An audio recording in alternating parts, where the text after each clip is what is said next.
Hello and welcome to BYJU'S Exam Prep IAS. Before we go deeper into the Hindu analysis for today, a couple of important reminders. Number one, yesterday we uploaded episode number 8, that is the last episode of the Prelims 2022 hack series on our YouTube channel of BYJU'S IAS. Thousands of you have already watched the earlier episodes. If not, you can catch them live on the entire playlist, which is there on the YouTube channel of BYJU'S IAS. Do watch this video to learn how to remember important information from Indian polity specifically. Also, yesterday we uploaded the next episode of the Places in News, where we had discussed the important places on the basis of maps which were in the news from 9th till the 15th of May 2022. Do catch that video also on the YouTube channel of BYJU'S IAS. Also, a reminder, if you are looking to enhance your answer writing skills and you want your answers to be checked by your fellow peers, do make sure that you take advantage of the BYJU'S portal. All that you have to do is go to a description of this video. You will find a link where you can answer the mains practice questions every single day. You can see each other's answer, you can review them, and you will only become better in your answer writing skills if you practice it continuously. So don't forget to send in your answers by clicking on the link given in the description of the video. Now let's begin our analysis with the first article here that talks about Indian government's approach to dealing with the crisis that we are seeing in our neighborhood. Now we are living in a very peculiar time. If you look at nations around India, each and every nation is going through its own set of problems.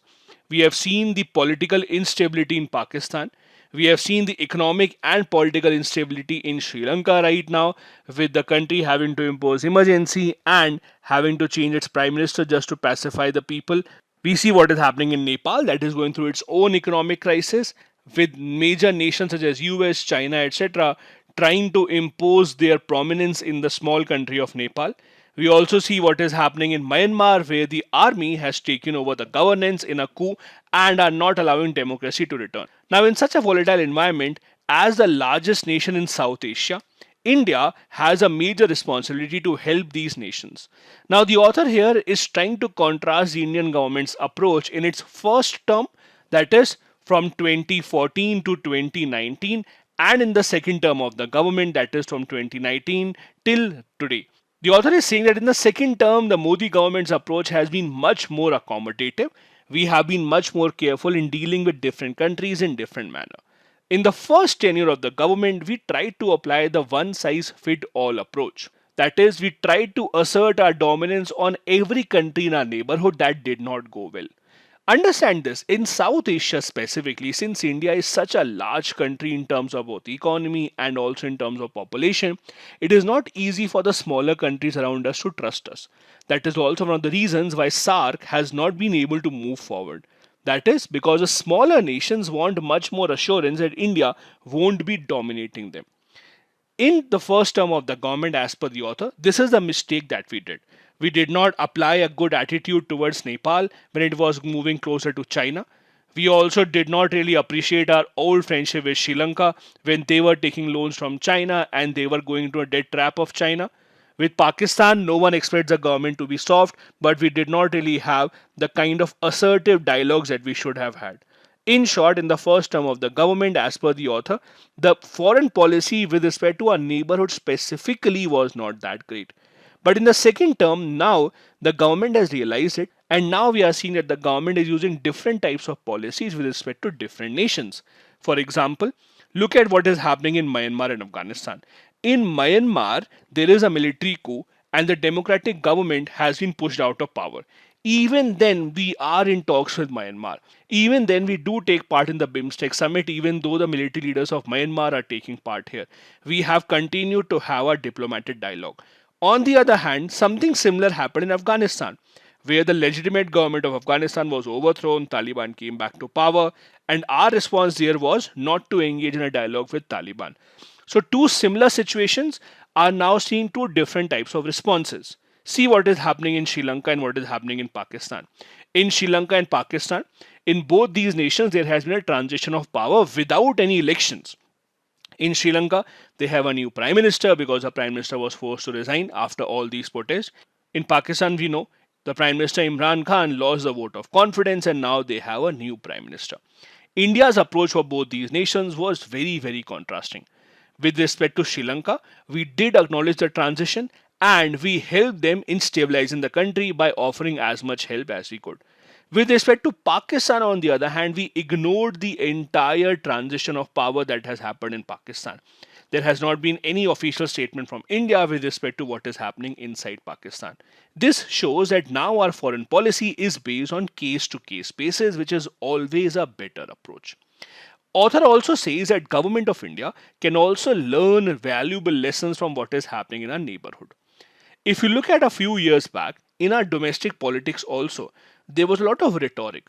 Whenever you listen to any election speech, we talked a lot about Pakistan, we talked a lot about people illegally coming in from Bangladesh, that even hampered our relationship with Bangladesh, specifically during the time when the Citizenship Amendment Act was passed. That damaged our relationship with our countries in the neighborhood, and that is a lesson that we have learned. Now, in the past couple of years, you see that the politicians, especially from the ruling party, don't make such statements which will endanger India's friendly relationship with our neighborhood. So, this is also a good lesson learned. Another lesson that we have is political crisis usually follows the economic crisis. See what is happening in Sri Lanka, see what is happening in Pakistan, see what is happening in Nepal. In all these countries, the one thing that is common is that these countries are not in a good position economically. Their economy is going downhill for various reasons. Pakistan and Sri Lanka, both of them are now dependent on foreign loans to run their country forward. Nepal, because of the COVID-19 pandemic, does not have any income from tourism sector, so they also have their own economic crisis. All these three countries faced economic crisis first, which then led to the political crisis or change in power. This is a lesson that India also has to learn.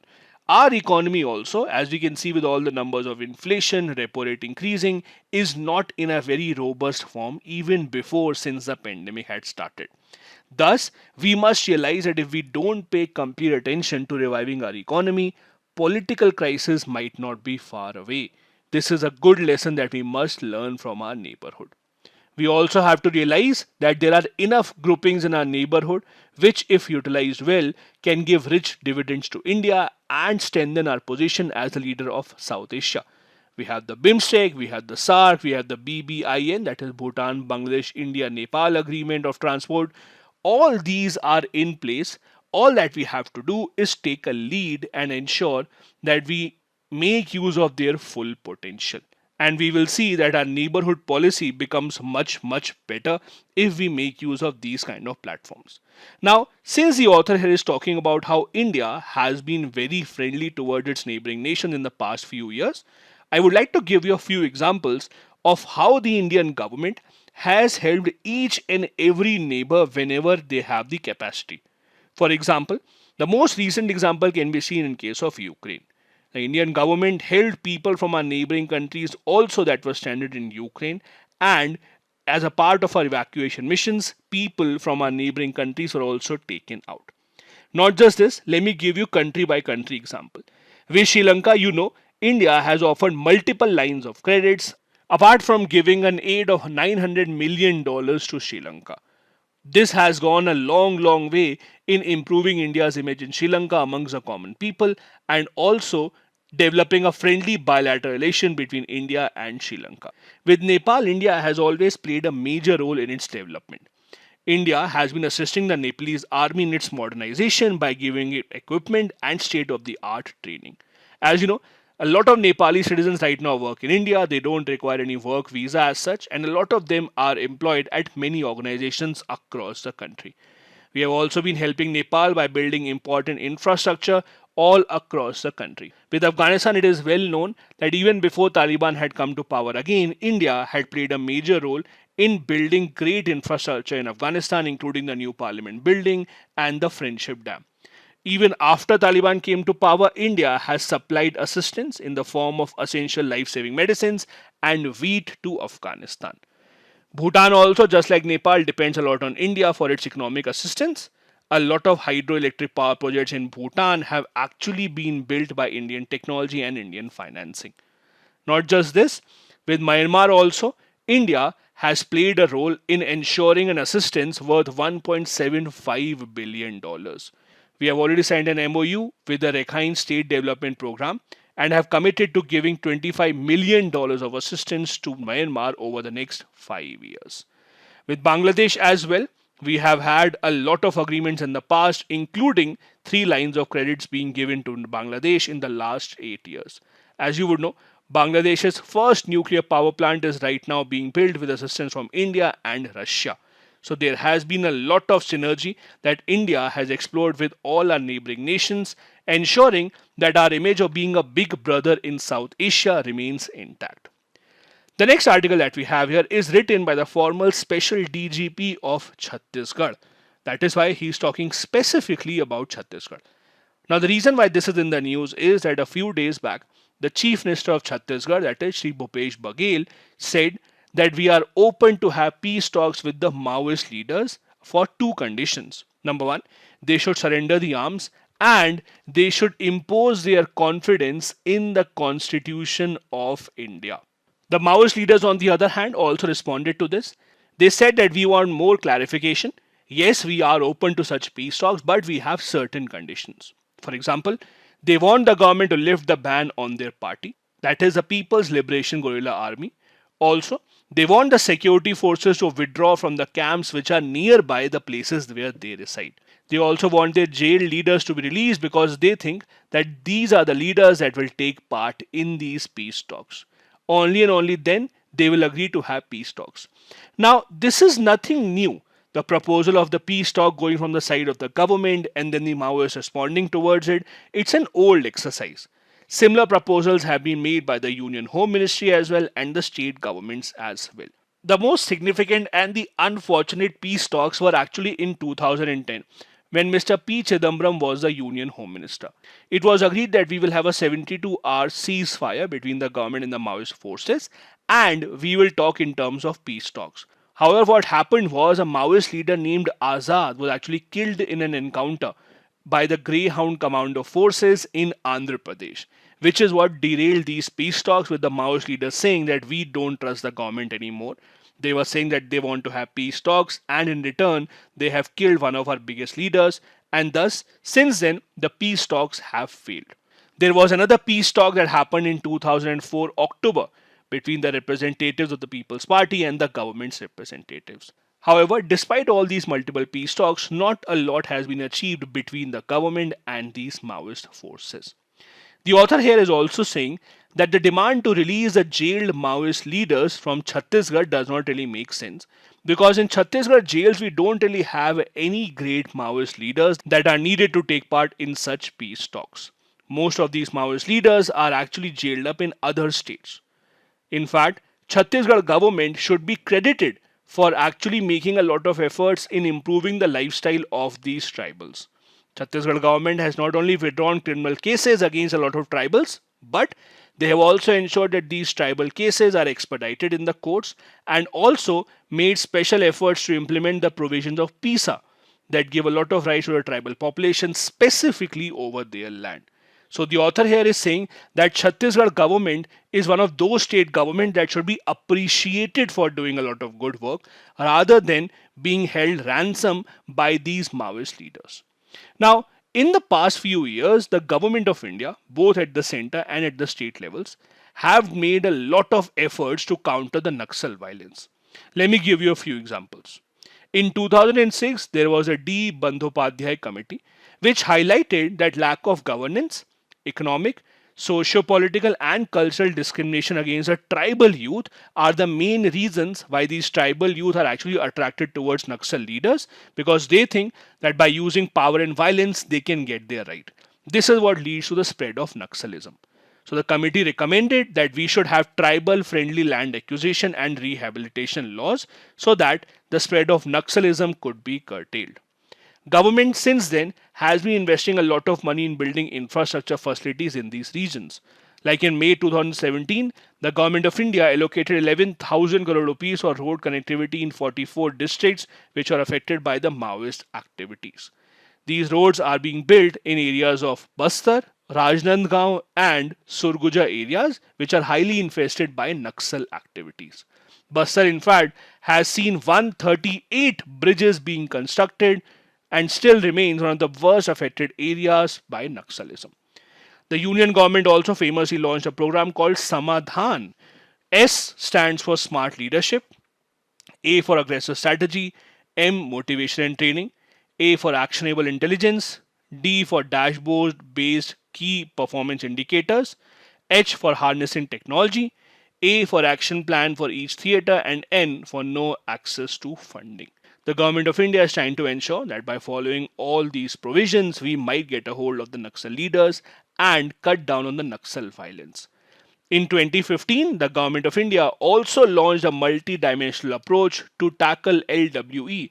LWE stands for left wing extremism. The approach was that the police forces in these areas would be given more weapons, firepower, helicopters, drones, etc., so that they can be much more effective in fighting against the Naxal activities. Because a lot of Naxals, in many cases, unfortunately, have better weapons and technology even as compared to our own police forces. Apart from these, there are also some other operations taken up by the government. The most famous and the most effective one has been the Greyhound Police, which is an elite commando force of the state of Andhra Pradesh, specifically created to combat LWE. As I said, it is considered as the best anti-Naxalite force in the country. They recruit the best of the best from the Andhra Pradesh police and are known for their guerrilla approach. We also have an experiment called Salva Judum that started as a good experiment but ended up with the Supreme Court saying that it is unconstitutional. Salva Judum actually stands for People's Movement, which means peace hunt in the local tribal region. Now, in simple terms, the movement was that the local people in the Naxal areas that do not like the Naxal leaders and are exploited by the Naxal leaders, they will be enrolled by the government authorities to work for the government in these local areas. So the movement was started when a few villagers were angered by Naxal interference when they were collecting tendu leaves. Now do remember, in the tribal regions in this part of the country, one of the main occupations of the tribals is collecting tendu leaves, which are used for making beedis. A lot of people who were recruited in Salvajudum were very, very young, 15 to 16 years of age. And these were the ones who were given a lot of power, including police power as well. However, over time, what happened was because they themselves got weapons and power, they themselves started exploiting other tribals, which resulted in a civil war like situation in this region where the Maoists, the common people, and the Salvajudum were all fighting with each other. Later on, the Supreme Court intervened and said that this is unconstitutional and the states only have the responsibility to maintain law and order, and this Salvajudum movement is not a part of the government. This is just an add-on body which should be removed. We also have the Operation Green Hunt, specifically designed to take out as many Naxals as possible. This angered the Naxals to a great extent, which led to a lot of deadly attacks on the CRPF as well. We also have the surrender policies being followed by multiple states where the Naxals are given incentives if they surrender to the government. For example, Jharkhand government offers rupees 50,000 to those Naxals who surrender with a monthly allowance of rupees 2,000 and 1 acre of agricultural land as well. If you have seen the movie Newton, you would see all these things being talked about, especially the surrender policy. In fact, the local people actually joke that if you don't have any money, the only thing that you have to do, buy an illegal gun from somewhere for 10 to 15,000 rupees, then go to the government and say that I am a Naxal, I want to surrender. Surrender your gun, in return you will get 50,000 rupees and allowance of rupees 2,000. As you can understand, with every government policy, there is a part which actually implements well, but there is also a part of that policy that is misused, and this is a misuse of this policy. The next news that we have is the government statement, that is the foreign direct investment FDI in India in financial year 2021-22 has touched an all-time high figure of $83.57 billion. Now this particular figure has been released by the Ministry of Commerce and Industry, and they say that this is an indication that India remains one of the most attractive investment destinations for global investors around the world. As you know, for FDI in India, there are different routes. There is automatic route where you don't require the government's permission. And then there's a government route under which you require the government of India's permission, and then FDI would be allowed. The government of India increasingly has been increasing the number of sectors in the automatic route so that the government interference is minimal and it increases the ease of doing business in India. The government has said that the countries from where most investment has come to India are Singapore, US, and Mauritius. Now, if you actually look at it very carefully, you will realize that a lot of money that is coming into Singapore is indirectly Chinese money. A lot of Chinese companies have set up their bases in Singapore, and because they realize that Chinese investment in India directly would be viewed as negative by the government, this is a route that they usually take. Mauritius also is well known as a country where a lot of shell companies have been set up so that their investment can be routed to many different parts of the world. Mauritius also does not have its own industry apart from tourism, but they still have a lot of FDI going into a lot of nations because of the money diversion that happens in Mauritius as well. As you can see, this financial year has seen the highest ever FDI. We broke the record of last financial year, which was again the highest ever, $81.97 billion. In terms of the sectors, it is the computer hardware and software sector which has attracted the most FDI, followed by services. Amongst the states in India, it is Karnataka that has received the most FDI coming into India. As you can imagine, it is Bangalore that has been the hub of all this FDI attraction inside of Karnataka. This is a graph to show you, apart from the top three nations, which are the other ones that have invested a lot of money in India in the form of FDI. Singapore, US, and Mauritius are the ones mentioned in this article. Then we have the UAE, Netherlands, and there is an interesting name here, Cayman Islands, very, very well known as the tax haven across the world. In fact, Cayman Island is a place where Vodafone had set up their subsidiary, because of which the entire Vodafone issue happened in India. So that is why I said a lot of money that is coming into India from Singapore or Mauritius might not be originally from these nations, and such is the case with the Cayman Islands as well. Now, I'm sure you would have read this in economics, but just to refresh, foreign direct investment is a simple process by which resident of one country acquires the ownership of assets in another country. So, for example, someone from Mauritius is sending money to India to buy a part of an Indian entity. That means it is an FDI investment. It is different from FPI, that is foreign portfolio investment. In the portfolio investment, the person only buys stocks and bonds of a company. They don't really control the business. So when you put FDI investment, you have a say in the business. For example, let's say there's a Singapore company that is investing money into Paytm or Ola. That means that they have a ownership of Ola or Paytm, that is FDI, because they will also vote in how Ola actually works. FPI is where they don't have any say in how the company works. They're just buying bonds or stocks of the company. That is it. Now, the flow of FDI mainly has three components: equity capital, reinvested earnings, or intra-company loans. Equity capital, as the name suggests, is when you purchase the shares of the company in a country other than your own country. Reinvested earning means, let's say you have some shares of the company. If you have some shares of the company, some companies pay you dividends. Dividend means kind of a commission on the share. This dividend you can take in your own pocket, or you can reinvest that in the company once again to buy new shares. That is called reinvested earning. When the dividends that you're earning, you're reinvesting that. And the third is intra-company loans. These are long-term or short-term transactions where you borrow money to these companies. So these are the three forms of FDI that we usually see across the world. In India, as we discussed earlier, we have FDI through automatic route and through government route as well. Automatic route means when the government does not need to interfere, there is no permission that you require from the government side. While government route means that you require the government's approval for this transaction to go through. Increasingly, the government of India has been making rules that more and more sectors will now come under the automatic route.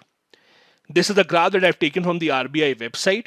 They have the data up to the last financial year. So the latest data available on the website of the RBI is of financial year 2020-21. Do remember, the article that we are discussing is talking about 2021-22. However, this does give you an indication of how the numbers actually see in our FDI. As you can see, year after year, usually the most FDI that we see is in computer services, in transport, manufacturing, and then retail wholesale trade. The countries at the top also remain the same more or less. As you can see in the last financial year also, Singapore followed by US, then Mauritius and UAE, Saudi Arabia, Cayman Islands. So they seem very, very similar to the list that we have this year as well. So the numbers keep on changing slightly, but the nations from where we receive the FDI remains largely the same. These are the important articles that we wanted to discuss from the Hindu newspaper today. Now, a couple of practice questions. Number one, how is foreign direct investment different as compared to foreign portfolio investment? Elaborate the multiple routes through which FDI is permitted in India with examples. Second, a more conciliatory approach towards our neighborhood has always paid more dividends for India as compared to a confrontational approach. Discuss. Both these questions have to be answered within 250 words each. Thank you so much for watching this video. Have a very, very good day ahead.